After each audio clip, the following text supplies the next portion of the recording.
The chaos is over and the revolution has begun at Ibrox. Patrick Stewart and Kevin Thelwell have been sacked, booted out after months of disaster, and Rangers could now be on the verge of their most important appointment in years. But why did it take so long? How much did these sackings really cost? Want to know the real reasons they were binned? I'm breaking it all down for you, every detail, no holding back. We've also got a player finally back after months out, and we'll be talking about a potential signing of a real gem, miles better than anything Kevin Thelwell ever brought in. Smash that like button, and let's get into it.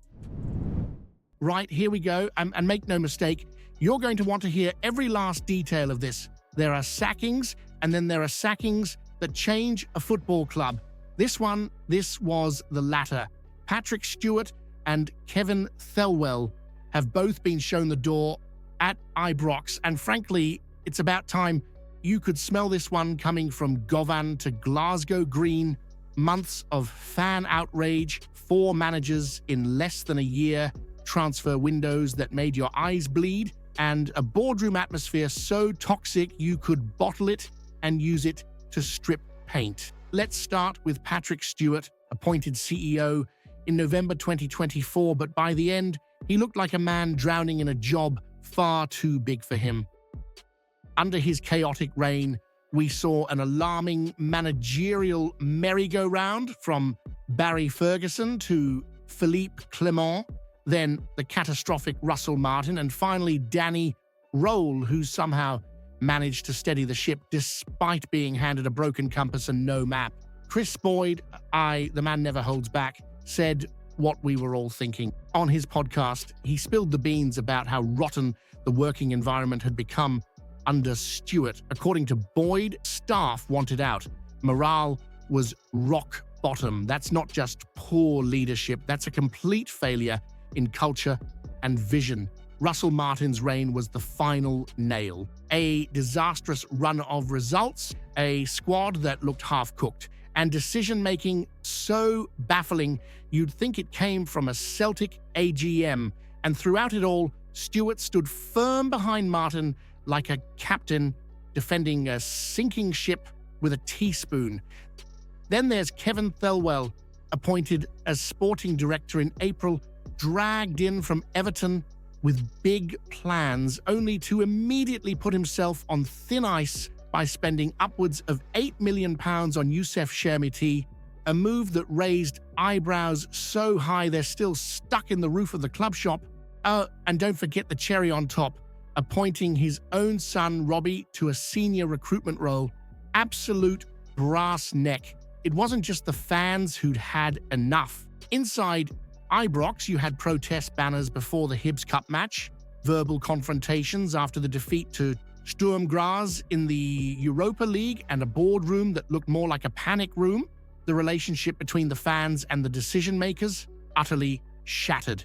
It got so bad that by the end, even the vending machines at Ibrox probably wanted Stewart gone, and while both men apparently had no idea they were getting the sack, and Kavanagh even claimed he thinks the world of them, let's not pretend this wasn't in the works for weeks. Word is, Danny Röhl himself might have had a hand in their downfall, giving Kavanagh a brutal lowdown on what was actually happening behind the scenes. Imagine surviving Sheffield Wednesday's circus, only to come into Ibrox and say, this is worse. The price of these sackings, reports suggest, it'll cost Rangers millions. That's what it took to clean up the boardroom mess. But let's be honest, it's money well spent if it means we never have to watch these two play boardroom dress up ever again.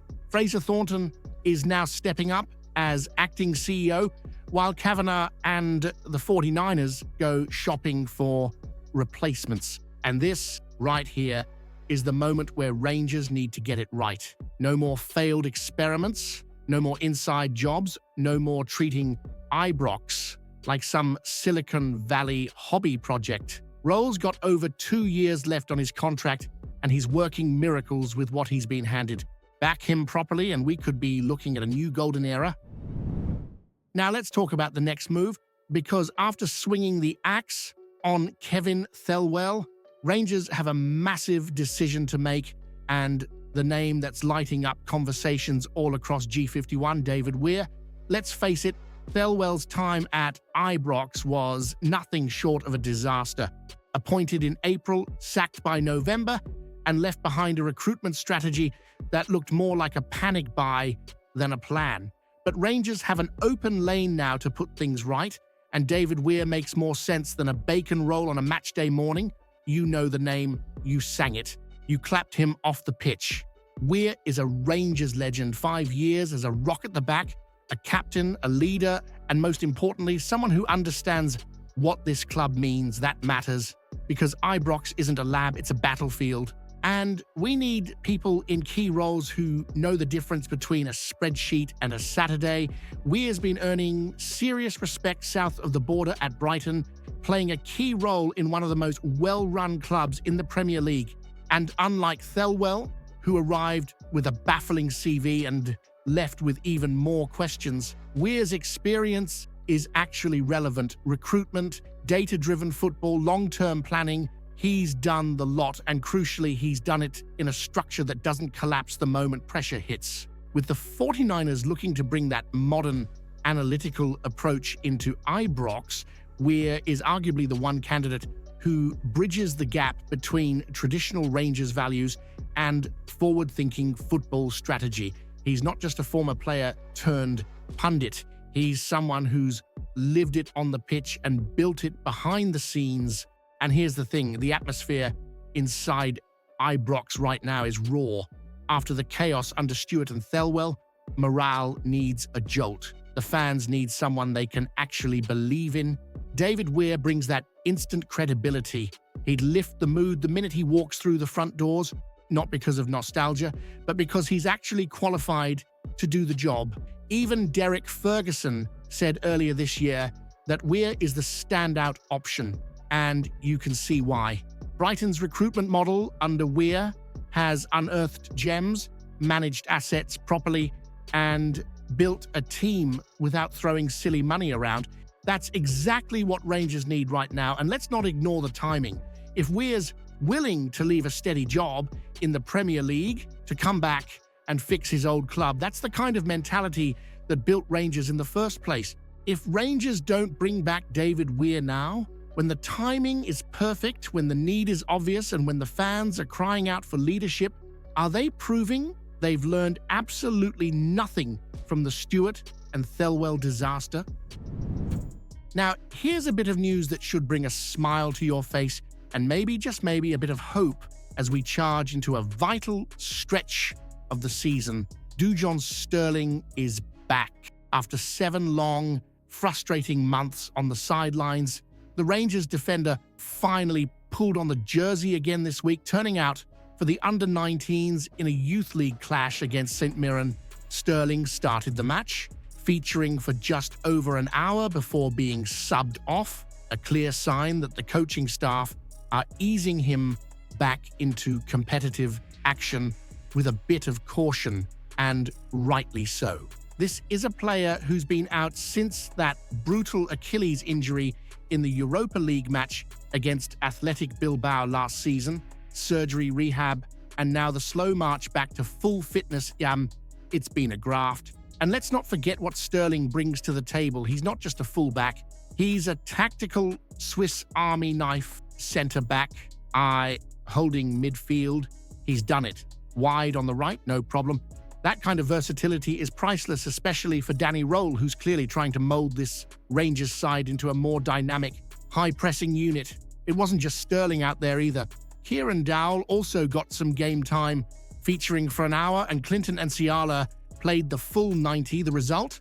A 4-2 defeat, with Ashton Scally and Chris Condy grabbing the goals for Rangers.